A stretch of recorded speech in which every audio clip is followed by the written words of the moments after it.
Raka tidak percaya mitos. Baginya, gunung hanyalah batu, kabut, dan ketinggian. Tidak ada yang sakral atau menakutkan. Mira, di sisi lain, selalu berhati-hati. Tapi rasa cinta dan ingin tahu membuatnya ikut terbawa. Di puncak cinta, mereka melakukan hal yang dilarang, menodai kesucian yang seharusnya dihormati.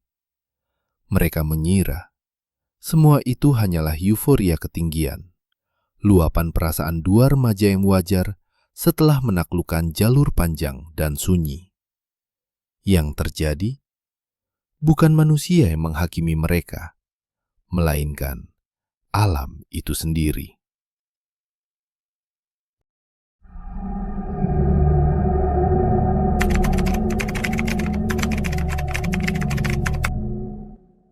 Raka adalah tipe pendaki yang selalu menertawakan larangan.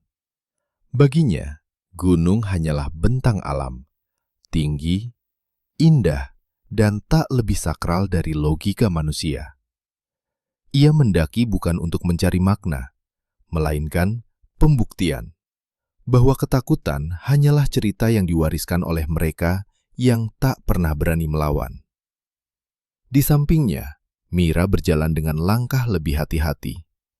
Ia mencintai gunung karena ketenangannya, namun juga membawa rasa ingin tahu yang diam-diam memberontak. Bersama Raka, ia sering berada di persimpangan antara keyakinan dan keinginan. Pendakian ke gunung itu bukan sekedar perjalanan fisik bagi mereka. Ada niat tersembunyi yang tak pernah diucapkan secara utuh. Keinginan untuk menantang batas, untuk mengikat hubungan mereka dengan cara yang terasa lebih tinggi dan berbeda dari dunia di bawah.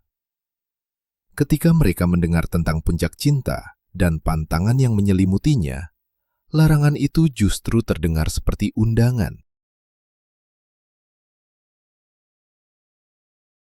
Sebuah ujian kecil bagi keberanian, atau mungkin kesombongan. Mereka percaya bahwa niat mereka murni, bahwa rasa yang dibawa lebih kuat daripada aturan tak tertulis.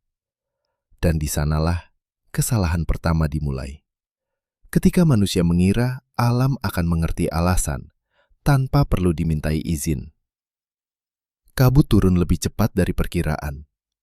Raka dan Mira tiba di sebuah tonjolan batu yang oleh pendaki lama disebut Puncak Cinta. Tempat kecil berbentuk pelana, menghadap jurang dan lautan awan. Konon, siapapun yang datang ke sini harus menjaga sikap dan hati.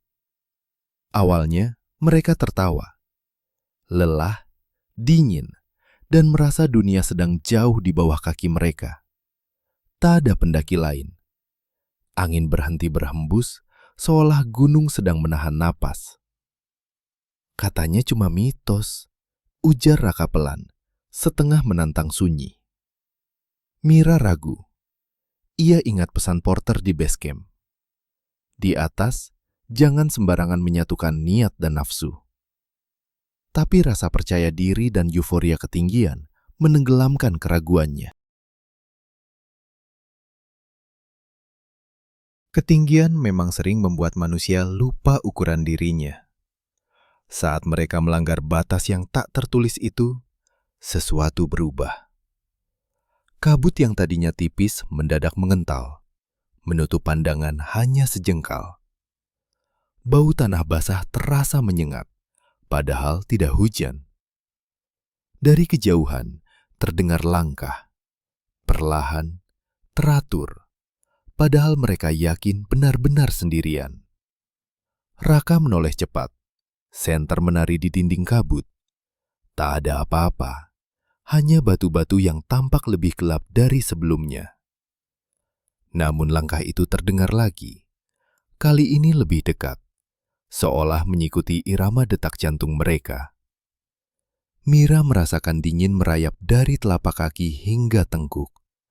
Bukan dingin malam, melainkan dingin yang membawa rasa asing. Rak, kita harusnya turun, bisiknya. Suara Mira nyaris tenggelam. Jawaban Raka terpotong oleh desir angin yang tiba-tiba berputar, membentuk pusaran kecil di tengah puncak cinta. Tenda mereka bergetar meski tertambat kuat. Tali ransel beradu, logam berdering lirih, seperti isyarat yang tak dimaksudkan untuk telinga manusia. Kompas di tangan Raka berputar tanpa arah. Jarumnya gemetar, lalu berhenti menunjuk ke belakang, ke tempat mereka berdiri. Kabut seakan memiliki berat. Ia menekan dada, membuat napas terasa pendek. Di balik putih yang rapat itu, Mira merasa ada kehadiran yang tak terlihat. Bukan sosok, bukan bayangan, melainkan kesadaran. Seolah gunung sedang memperhatikan, mengukur, dan mengingat. Langkah itu berhenti. Sunyi jatuh begitu dalam, hingga bunyi napas sendiri terdengar memalukan. Dalam diam itu, Mira sadar, puncak cinta bukan sekadar nama. Ia adalah batas, dan mereka baru saja melewatinya. Mira merinding. "Ra, kamu dengar itu?" Langkah itu berhenti tepat ketika mereka berhenti bergerak. Keheningan yang tersisa terasa lebih menakutkan daripada suara apapun. Bahkan angin pun seolah ditahan, menggantung di udara seperti napas yang tak dilepaskan.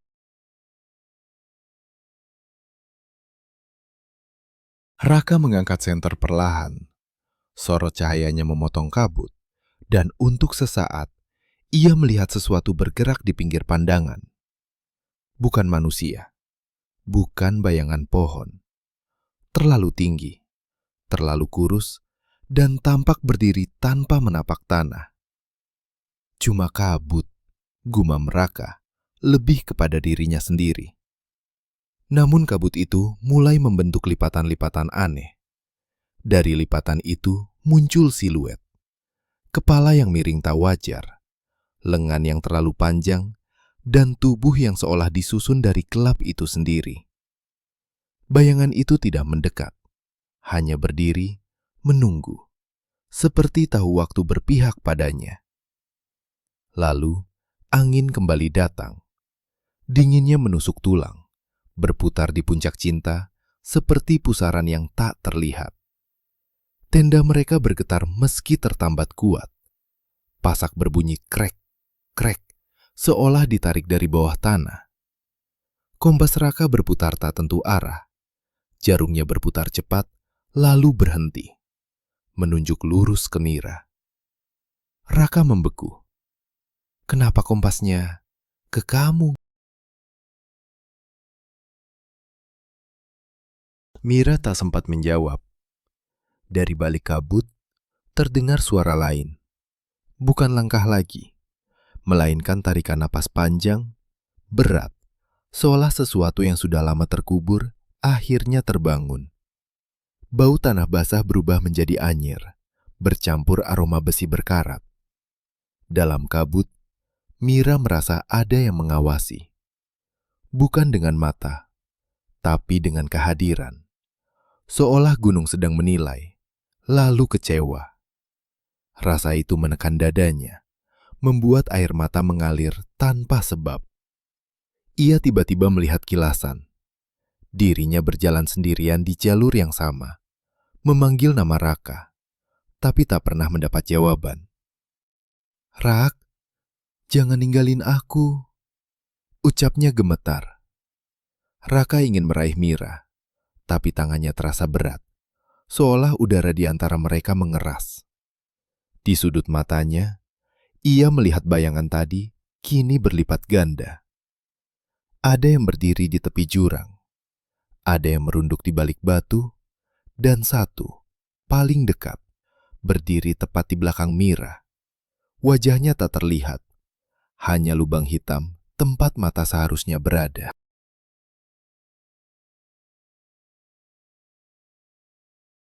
Raka berteriak. Bayangan itu lenyap seketika. Malam itu mereka tak bisa tidur. Setiap kali mata terpejam, gangguan datang bergantian. Mira mendengar suara perempuan menangis dari dalam tanah, memanggil namanya dengan suara yang sama persis dengan suaranya sendiri. Raka bermimpi terbangun di dalam tenda, melihat Mira duduk membelakanginya. Ketika dipanggil, leher itu berputar terlalu jauh, lebih dari yang seharusnya bisa dilakukan manusia. Setiap terjaga, bisikan itu selalu ada. Tidak marah, tidak keras. Hanya satu kalimat yang diulang pelan, seperti doa yang salah arah. Ini bukan tempatmu. Ini bukan tempatmu. Pagi datang tanpa matahari. Kabut tak terangkat, malah turun lebih rendah. Dunia terasa datar, tanpa arah. Jalur turun yang mereka lewati kemarin hilang, digantikan batu-batu yang terasa asing. Setiap langkah yang mereka ambil selalu berakhir di tempat yang sama, puncak cinta.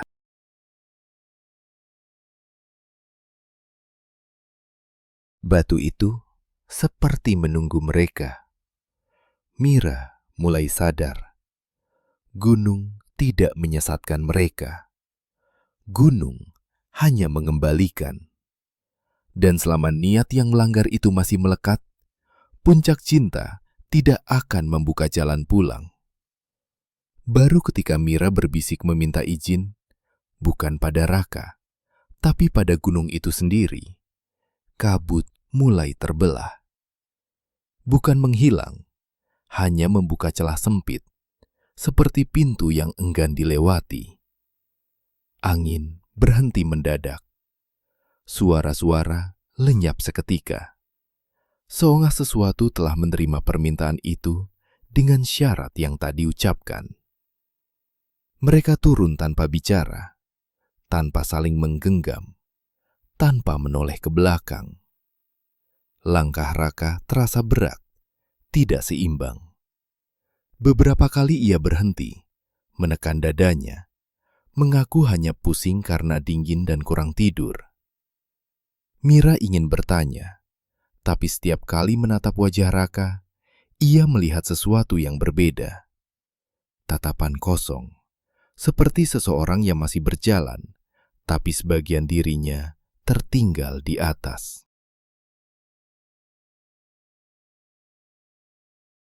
Di jalur turun, Raka sempat terjatuh ringan. Tidak berdarah, tidak parah. Ia tertawa kecil, berkata kakinya hanya tersangkut akar. Namun sejak itu, langkahnya semakin lambat. Nafasnya teratur, tapi terlalu dalam, seperti orang yang tidur. Mereka berhasil sampai ke base camp menjelang sore. Pendaki lain menyapa, porter membantu membawakan tas. Tak ada yang tampak ganjil. Gunung berdiri tenang, bahkan ramah, seolah tak pernah terjadi apa-apa. Malam itu, Raka tidak bangun. Tubuhnya hangat, nafasnya ada. Namun matanya tertutup terlalu rapat, seperti menolak dunia. Mira panik. Tim medis datang, membawanya turun ke rumah sakit terdekat. Pemeriksaan dilakukan. Tidak ada cedera, tidak ada hipotermia, tidak ada tanda-tanda keracunan atau kelelahan ekstrim. Dokter menyebutnya koma tanpa sebab yang jelas. Hari berubah menjadi minggu, minggu menjadi bulan. Raka tetap terbaring, napasnya stabil, jantungnya kuat, terlalu kuat untuk seseorang yang seharusnya pulih. Namun kesadarannya tak pernah kembali. Seolah tubuh itu masih hidup, tapi pemiliknya tidak. Kadang, saat Mira duduk di samping ranjang, monitor jantung Raka berbunyi lebih cepat. Dan dalam detik-detik itu, Mira mendengar sesuatu, bukan dari ruangan, melainkan dari ingatannya sendiri.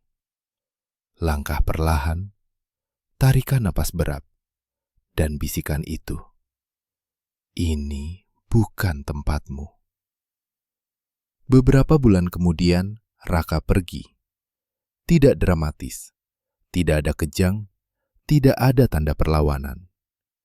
Jantungnya berhenti begitu saja, seolah akhirnya sesuatu memutuskan bahwa waktu telah habis. Dokter menulis penyebab kematian, gagal organ mendadak. Mira tahu itu bukan jawaban. Sejak hari itu, Mira benar-benar tak pernah lagi mendaki gunung. Ia menjauh dari ketinggian, dari kabut, dari segala tempat yang membuat langit terasa terlalu dekat. Namun setiap kali ia melihat gunung dari kejauhan, Mira selalu menunduk pelan. Bukan karena takut, melainkan karena ingat. Beberapa pantangan bukan diciptakan untuk menakut-nakuti, melainkan untuk mengingatkan manusia bahwa ada tempat yang harus dihormati, bukan diuji, bukan ditantang, dan bukan dimiliki.